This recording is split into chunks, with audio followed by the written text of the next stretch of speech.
Okay, this is Trail 100 right here, and I want to talk about a couple things before I get started here. KTM Connectivity Unit, I finally got that set up. I had put it on there, we couldn't figure out how to get it to work, and then took it to the dealership. They still couldn't figure out how to get it to work. Come to find out, after I did some research, the only thing that you have to do is make sure they have the latest firmware update on the bike. And then once you plug in the KTM Connectivity Unit, there's a plug-in in the bottom that it's just a plug and play. Then go on to the My KTM app and determine that your bike is an SXF rather than an XCF like it is in this case. So got that all set up. The one big thing, I'm gonna take my goggles off. The one big thing that I have noticed is that the bike, when I first got it, in the factory or the stock map, number one, it has way too much engine braking, and so I didn't care for that at all. If you flip into map 2 rather, it's quite a bit less on the engine braking, but it doesn't hit as hard on the bottom end. So for riding trails and stuff, I actually prefer the low end torque a little bit more, and then it still has decent, over rev. So with the KTM Connectivity Unit, I was able to go in there and take the engine braking almost completely out. And when I say completely out, it still has some. It still has quite a bit, but it's maybe like 25% of what it did have, and so it was a huge improvement. You can also go in there and adjust the traction control too, and so I kind of turned traction control down a little bit. I don't know if you can see here, but the little pebbles on the ground. So it's really slick out here, and so with the traction control kind of turned down a little bit, it doesn't completely just detune the bike where it feels like it's a 250, but on the other hand, it still gives you enough traction, or it kind of retards it enough to kind of get you traction to keep you going, keep your momentum going. And so that's a good improvement as well. So those are two features that I really like. I did put on a carbon fiber skid plate, and before it echoed so much noise, it just brought all the motor noise back up to you, and it just kind of just sit there and echoed all the time, and I didn't like that at all. So I put some Dynamat in there, and it made a world of difference. So if anybody else is having issues with the same thing, whether it be aluminum plate, whether it be a carbon fiber skid plate, or even a plastic plate for that matter, throw some Dynamat in there and you'll be amazed how much difference it actually makes. So we're going to go hit Trail 100 here and see how it does.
Okay, once again, that was the #1 map. So that's the map that you can retune through the connectivity unit.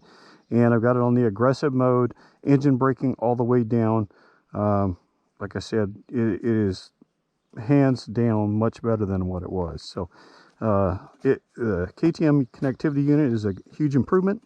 I hear that they're going to be coming out with a bunch more features later. So if you get an opportunity to pick one up, I know they're kind of hard to find right now, but it's definitely worth the money. Thanks.